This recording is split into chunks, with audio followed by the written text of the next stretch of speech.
আসসালামু আলাইকুম সুপ্রিয় দর্শক, আশা করি ভালো আছেন। আলহামদুলিল্লাহ আমিও ভালো আছি। শুরুতেই অনুরোধ করব, যারা আমার চ্যানেলের নতুন দর্শক, দয়া করে আমার চ্যানেলটি সাবস্ক্রাইব করে আমাকে উৎসাহিত করবেন, আর পাশে থাকা বেল বাটনটি অবশ্যই প্রেস করবেন যেন আমার আপলোড করা ভিডিও বিনা বাধায় আপনাদের কাছে পৌঁছে যেতে পারে।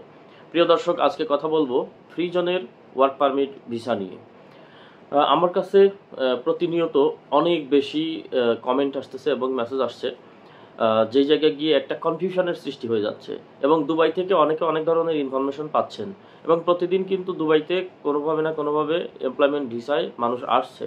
তো সেটা কিভাবে? কেউ বলছে ভিসা ওপেন, কেউ বলছে ভিসা বন্ধ, আই মিন ভিসা চালু আছে, কেউ বলছে যে ভিসা চালু নাই। এই যে একটা ধোঁয়াশা অনেকের কাছে, এটা কিন্তু কনফিউশন। যারা দুবাইতে আমরা থাকি তাদের কাছে কিন্তু এই বিষয়টা একদম দিনের আলোর মতো পরিষ্কার, এবং যারা দুবাই সম্পর্কে খুব ভালো জানেন, সে দুবাই থাকুক আর না থাকুক, তার কাছেও কিন্তু বিষয়টা একদম দিনের আলোর মতো একদম পরিষ্কার, মিনারেল ওয়াটারের মতো স্বচ্ছ।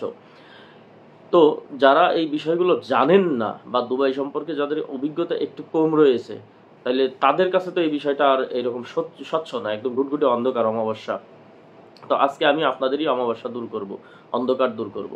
দেখুন, কিছু সংখ্যক মানুষ বলছে যে আমার পরিচিত অমুকে এই তো 5 দিন হলো দুবাই গেছে, বা এই তো যাবে যাবে ভাব, তার ভিসা বের হয়েছে, এবং আমার পরিচিত অমুক থাকে যে আমাকে বলছে যে দুবাইয়ের ভিসা চালু আছে, 15-20 দিনে সে বের করে দেবে, বা 1 মাসের মধ্যে নিয়ে আসতে পারবে। আবার অনেকে বলছে যে দুবাইয়ের ভিসা বন্ধ হয়ে গেছে। আমার মতো যারা ইউটিউবার, তারাও বলছে যে দুবাইয়ের ভিসা বন্ধ হয়ে গেছে। দেখুন, আপনাকে আগে জানতে হবে যে দুবাইয়ের ভিসাটা, এমপ্লয়মেন্ট ভিসাটা কোন কোন সেক্টর থেকে বের হতে পারে। এই এমপ্লয়মেন্ট ভিসাটার আসলে ডিপার্টমেন্ট কয়টা, কোন কোন সেক্টর থেকে দুবাইয়ের এমপ্লয়মেন্ট ভিসা হয়। দেখুন, যেটা লেবার ভিসা এবং যেটা মেইনল্যান্ড, দুবাইতে কিন্তু মূলত যে বিজনেস সেক্টর হচ্ছে মেইনল্যান্ড আর ফ্রি জোন। বেশ কিছু ফ্রি জোন এই আরব আমিরাতে আছে, তো দুবাইতেও আছে। আর মেইনল্যান্ড পুরো আরব আমিরাতের জন্য একই নিয়ম। আর মেইনল্যান্ডের যেই লাইসেন্স, মেইনল্যান্ডের যেই কোম্পানি, তারা যদি তাদের কোম্পানিগুলোতে লেবার আনতে চায়, তাহলে কিন্তু তাদেরকে অবশ্যই লেবার ডিপার্টমেন্টের অ্যাপ্রুভাল নিয়ে তারপরে ভিসার অ্যাপ্লাই করতে হয়। আর দুবাইতে শতকরা 90 জন না 80 জন, শতকরা 80% লোক দুবাইতে আসে, রিক্রুইট হয় মেইনল্যান্ডের কোম্পানি থেকে। এবং যারা বাংলাদেশের যত মানুষ, বা আরব আমিরাতের যত ফরেইনার আছে, শুধু বাংলাদেশ না, সারা পৃথিবীব্যাপী তাদের যত মানুষ দুবাইতে এসে ব্যবসা করে, শতকরা 80% কিন্তু মেইনল্যান্ডে ব্যবসা করে। আর 20% আপনার আছে যারা ফ্রি জোনগুলোতে ব্যবসা করে, বিভিন্ন যে আপনার ট্যাক্স সুবিধার কারণে, বা বিভিন্ন এক্সপোর্ট ইম্পোর্ট, এটা একটা নির্দিষ্ট কিছু এরিয়া থাকে। ফ্রি জোন হচ্ছে একটা নির্দিষ্ট এরিয়ার মধ্যে। তো যারা যে পণ্য উৎপাদন করে, বা ছোট ছোট ক্ষুদ্র ক্ষুদ্র পণ্য যেগুলো ট্যাক্সেবল, কিন্তু ফ্রি জোনের মধ্যে ট্যাক্স ফ্রি। তো এক্সপোর্ট ইম্পোর্টের ক্ষেত্রে, ইলেকট্রনিক্স ডিভাইসের ক্ষেত্রে, এ ধরনের কিছু কোম্পানি আছে যারা একটু ট্যাক্স কমানোর জন্য ফ্রি জোন এরিয়ার মধ্যে বিজনেস করে, বা প্রোডাক্ট উৎপাদন করে, বা এক্সপোর্ট ইম্পোর্ট করে। তো এই কোম্পানিগুলো মূলত ফ্রি জোনকেই বেছে নেয়। আর শতকরা 80% কোম্পানি কিন্তু আপনার মেইনল্যান্ডের উপরেই থাকে, এবং মেইনল্যান্ডের রুলস সারা আরব আমিরাতের 7টি স্টেটে সেম। আর এটা সরাসরি এই দেশের গভর্নমেন্টের আন্ডারে যেই লেবার ডিপার্টমেন্ট আছে তাদের নিয়ন্ত্রণাধীন। সো লেবার ডিপার্টমেন্ট যদি লেবার পাস অ্যাপ্রুভ বন্ধ করে দেয়, লেবার অ্যাপ্রুভাল বন্ধ করে দেয়, তাহলে কিন্তু আপনার এমপ্লয়মেন্ট ভিসা হবে না। তো আমরা যারা বন্ধ করতেছি, তারা কিন্তু এই 80% নিয়ে ব্যস্ত আছি। এবং দুবাইতে যত মানুষ পার্টনার ভিসা করে, 80% কিন্তু এই আপনার 80 না 90% কিন্তু এই মেইনল্যান্ডেই পার্টনার ভিসাগুলো হয়। আর এখন যে দুবাইয়ের এমপ্লয়মেন্ট ভিসা বন্ধ, সেটা কিন্তু মেইনল্যান্ডের ভিসাটাই বন্ধ। সো আমরা কিন্তু সবাই মেইনল্যান্ড নিয়েই ব্যস্ত আছি। এখন কিছু কোম্পানি আছে যেগুলো ফ্রি জোনের, এবং 5 স্টার হোটেল ক্যাটাগরির যেই কোম্পানিগুলো আছে, মানে 5 স্টার ক্যাটাগরি, বড় বড় বিগ কোম্পানি যেগুলো, যেমন দুবাই ম্যারিনা যে হোটেলটা আছে, বা বুর্জ আল আরব হোটেল, বা বড় বড় অ্যাটলান্টিস হোটেল, বা এই সমপর্যায়ের যেই 4 স্টার উপরে, মানে 5 স্টার ক্যাটাগরির যেই হোটেলগুলো আছে জমিরাতে, ম্যারিনাতে, এগুলো কিন্তু সরাসরি এরা আইসিপির সাথে সংযুক্ত, এরা লেবার ডিপার্টমেন্টের সাথে কোনো সম্পৃক্ততা এদের নেই। তো এই কোম্পানিগুলো, এবং ফ্রি জোনের কোম্পানিগুলো, ফ্রি জোনে যত ধরনের কোম্পানি আছে, এরা কিন্তু চাইলেই যে কোনো দেশ থেকে লেবার রিক্রুটমেন্ট করতে পারে সরাসরি।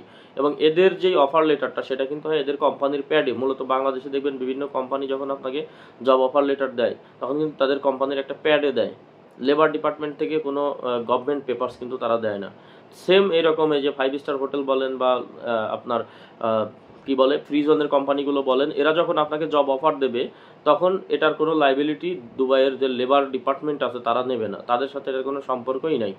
তারা এই এই এই চাকরিটা হবে সরাসরি আপনার কোম্পানি টু আপনার ওয়ার্কার, কোম্পানি টু এমপ্লয়মেন্ট, মাঝখানে লেবার ডিপার্টমেন্টের কোনো কাজ নাই। সো ওরা অফার লেটার দেবে ওদের কোম্পানির প্যাডে আপনার কাছে, এবং আপনি যখন অফার লেটার দেখে শুনে পছন্দ হবে সই করে আবার আপনি এটার ফিডব্যাক দিবেন, তখন কিন্তু ওরা সরাসরি আইসিপিতে আপনার ভিসার জন্য অ্যাপ্লাই করবে। এরপরে পরবর্তী যে প্রক্রিয়া আছে সেগুলো ধাপে ধাপে চলতে থাকবে।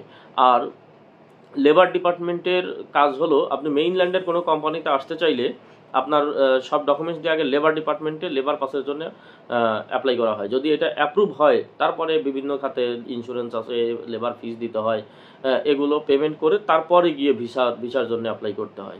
লেবার অ্যাপ্রুভাল সহ ভিসার জন্য সাবমিট করতে হয়। তখন ভিসার যখন ইমিগ্রেশনে সাবমিট করা হয় তখন ইমিগ্রেশন আগে চেক করে, যেহেতু এটা আপনার কোম্পানিটা হচ্ছে মেইনল্যান্ডের কোম্পানি, তখন ওরা চেক করে যে লেবার অ্যাপ্রুভাল আছে কিনা। যখন দেখে লেবার অ্যাপ্রুভ হয়ে গেছে তখন ভিসাটা ইস্যু করে দেয়। তো এই যে লেবার ডিপার্টমেন্টের সাথে সম্পৃক্ততা, কিন্তু ফ্রি জোন এবং এই 5 স্টার হোটেলগুলোর কিন্তু এই যে লেবার অ্যাপ্রুভালের প্রয়োজন হয় না, বুঝতে পারছেন? তো কয়েকটা কোম্পানির নাম খুব বেশি আসে, যেমন আমি এর আগেও একটা ভিডিওতে সম্ভবত বলেছিলাম ট্রান্সগার্ড কোম্পানি, বা আপনার কি বলে যে ইমদাদ কোম্পানি, আরও কি যেন আরও একটা নতুন কোম্পানির নাম দেখলাম, একজন কমেন্টে লিখেছে খেয়াল নেই। তারপরে আপনার দুবাই ট্যাক্সি কোম্পানি, এগুলো কিন্তু ফ্রি জোনের আন্ডারে, ফ্রি জোনের মধ্যে। সো এদের ভিসা কিন্তু চালু আছে। এখন আপনি 1000 জনের মধ্যে যদি 10 জন ফ্রি জোনের ভিসায় আসেন, বা 10 জনের যদি ফ্রি জোন কোম্পানি থেকে, ফ্রি জোনের কোনো কোম্পানি থেকে ভিসা বের হয়, এর মানে এই না যে দুবাইয়ের ভিসা চালু আছে। দুবাইয়ের এমপ্লয়মেন্ট ভিসা কিন্তু আসলেই বন্ধ।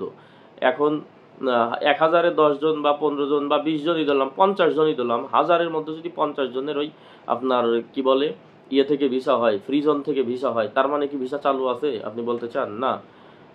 লেবার ডিপার্টমেন্টের ভিসা আপনার এটা 1000 জনে 950 জনের ভিসা হইতে হবে, তাহলে বলতে পারবেন যে দুবাইয়ের ভিসা চালু, ঠিক আছে?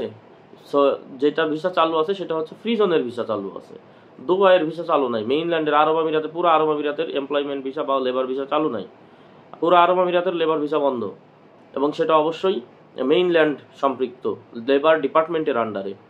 কিন্তু ফ্রি জোনের ভিসাগুলো চালু আছে, যেটা হচ্ছে ফ্রি জোনের আন্ডারে, এদের মেইনল্যান্ডের সাথে কোনো ধরনের কোনো সম্পর্কই নাই। ফ্রি জোনগুলোর আইন কানুন সম্পূর্ণ ওদের মতো, ওইটুকু এরিয়ার নিয়ম কানুন, ব্যবসার ধরন, চাকরির ধরন সব ওইটুকুর মধ্যে, ওইটুকুর এই ফ্রি জোনের দ্বারা অথরিটি তাদের ইচ্ছে মতো চলে। আর আপনার যেটা মেইনল্যান্ডের কোম্পানিগুলোর নিয়ম কানুন চলে পুরা দেশের, মানে সরকার যেটা নিয়ম করবে মানে সারা দেশের জন্য সেম, মানে ফুল মেইনল্যান্ডের জন্য সেম নিয়ম, এটা সরাসরি এই আরব আমিরাতের গভর্নমেন্ট থেকে নিয়ম কানুন হয়ে থাকে। এবং সুযোগ সুবিধা আপনার মেইনল্যান্ডের ভিসাগুলোর বেশি, সুযোগ সুবিধা মেইনল্যান্ডের ভিসার বেশি। ফ্রি জোনের ভিসাগুলো ফ্রি জোনের বাইরে কোনো কাজ করতে পারে না, ওইটুকুর মধ্যেই থাকতে হয়, এবং এদের সুযোগ সুবিধা খুবই কম। এরা চাইলেই এনওসি নিয়ে বাইরে গিয়ে কাজ করতে পারে না। এদের যে ভিসা আইডি কার্ড দিয়ে অন্য কোম্পানিতে গিয়ে ওই যে লেবার কার্ড করে কাজ করা যায় না, হয় না, লেবার কার্ডই হবে না ওদের, ওদের কোনো লেবার কার্ড হয় না। লেবার কার্ড হয় মেইনল্যান্ডে ওরা শুধু একটা ভিসা আর আইডি কার্ড পাবে। ওদের ফ্রি জোনগুলোর কিন্তু লেবার কার্ড হয় না, লেবার কার্ড থাকে হচ্ছে যারা লেবার ডিপার্টমেন্টের আন্ডারে তাদের, বুঝতে পারছেন? এবং এদের ফ্রি কি বলছিলাম আপনার মেইনল্যান্ডের ভিসাগুলোর কিন্তু সুযোগ সুবিধা বেশি। তো ওই যে আপনার ট্রান্সগার্ড কোম্পানি, ইমদাদ কোম্পানি, বা বিভিন্ন সিকিউরিটি গার্ড কোম্পানি, বা বিভিন্ন লেবার কোম্পানি, কিছু বড় বড় লেবার কোম্পানি আছে যেগুলো কনস্ট্রাকশন কোম্পানি আর কি, এবং আপনার দুবাই ট্যাক্সি কোম্পানি, এগুলো কিন্তু মূলত ফ্রি জোন এরিয়ার মধ্যে। সো এদের ভিসা কিন্তু চালু আছে। এখান থেকে যারা অ্যাপ্রুভাল পাবেন বা এখান থেকে যারা অফার লেটার পাবেন তাদের কিন্তু ভিসা হতে পারে, এটা অস্বাভাবিক কিছু না, ঠিক আছে? কিন্তু যেগুলো মেইনল্যান্ড কোম্পানি সেগুলোর কিন্তু ভিসা হবে না। আশা করি আপনারা বুঝতে পেরেছেন যে দুবাইয়ের কোন ক্যাটাগরির এমপ্লয়মেন্ট ভিসা বা লেবার ভিসা চালু আছে আর কোন ক্যাটাগরির লেবার ভিসা বন্ধ আছে। এরপরে যদি কেউ বুঝতে না পারেন অবশ্যই কমেন্টে জানাবেন, আমি চেষ্টা করবো সলভ করার। তো সবাই ভালো থাকবেন, সুস্থ থাকবেন, সুন্দর থাকবেন। আসসালামু আলাইকুম।